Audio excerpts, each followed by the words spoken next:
সমগ্ৰ অসমৰ শাক পাচলিৰ বজাৰখন এতিয়া বাহিৰৰ ৰাজ্যৰ পৰা অহা পাচলিৰে ভৰ্তি হৈ গৈছে।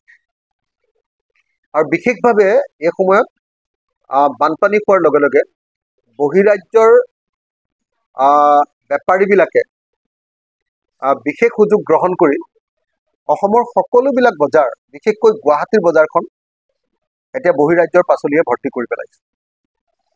অসমৰ মুখ্যমন্ত্ৰীক আগতে কোৱা শুনিছিলোঁ যে ইয়াৰ ওপৰত টাস্ক ফ'ৰ্চ গঠন কৰা হ'ব, একশ্যন লোৱা হ'ব, ইনস্পেকশ্যন কৰা হ'ব, ব্যৱস্থা লোৱা হ'ব।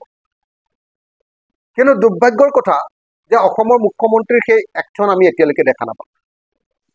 যেনেকৈ বহিৰাজ্যৰ গামোচাৰে আমাৰ অসমখন ভৰ্তি হৈ আছে, এতিয়াও মেচিনৰ গামোচাৰে আমাৰ অসমখন ভৰ্তি হৈ আছে। ঠিক তেনেকৈ বাহিৰৰ শ্বিলঙৰে হওক বা অন্য ঠাইৰে হওক বহিৰাজ্যৰ পাচলিৰে এতিয়া সমগ্ৰ অসমখন গ্ৰাস কৰি পেলাইছে। গতিকে অচিৰে বহিৰাজ্যৰ পৰা অহা পাচলিৰ পৰিমাণ তাৰ ওপৰত বাধা নিষেধ আৰোপ কৰিবৰ কাৰণে অসমৰ থলুৱা খেতিয়কবিলাকক মাধমাৰ নিদি অসমৰ থলুৱা খেতিয়কবিলাকৰ পাচলি বজাৰলৈ নিয়াৰ ব্যৱস্থা গ্ৰহণ কৰিবৰ কাৰণে অসমৰ মুখ্যমন্ত্ৰীৰ ওচৰত আহ্বান জনাইছোঁ। আৰু অসমৰ মুখ্যমন্ত্ৰীয়ে প্ৰতিশ্ৰুতি দিয়া অনুসৰি টাস্ক ফ'ৰ্চ গঠন কৰি বাহিৰৰ পৰা সকলো অনাৰ যিটো ব্যৱস্থা কৰিছে সেইটোৰ ওপৰত ব্যৱস্থা গ্ৰহণ কৰিবলৈ আহ্বান জনাইছোঁ। সমগ্ৰ অসমৰ শাক পাচলিৰ বজাৰখন এতিয়া বাহিৰৰ ৰাজ্যৰ পৰা অহা পাচলিৰে ভৰ্তি হৈ গৈছে। আৰু বিশেষভাৱে এই সময়ত বানপানী হোৱাৰ লগে লগে বহিৰাজ্যৰ বেপাৰীবিলাকে বিশেষ সুযোগ গ্ৰহণ কৰি অসমৰ সকলোবিলাক বজাৰ, বিশেষকৈ গুৱাহাটীৰ বজাৰখন এতিয়া বহিৰাজ্যৰ পাচলিয়ে ভৰ্তি কৰি পেলাইছে। অসমৰ মুখ্যমন্ত্ৰীক আগতে কোৱা শুনিছিলোঁ যে ইয়াৰ ওপৰত টাস্ক ফ'ৰ্চ গঠন কৰা হ'ব, একশ্যন লোৱা হ'ব, ইনস্পেকশ্যন কৰা হ'ব, ব্যৱস্থা লোৱা হ'ব।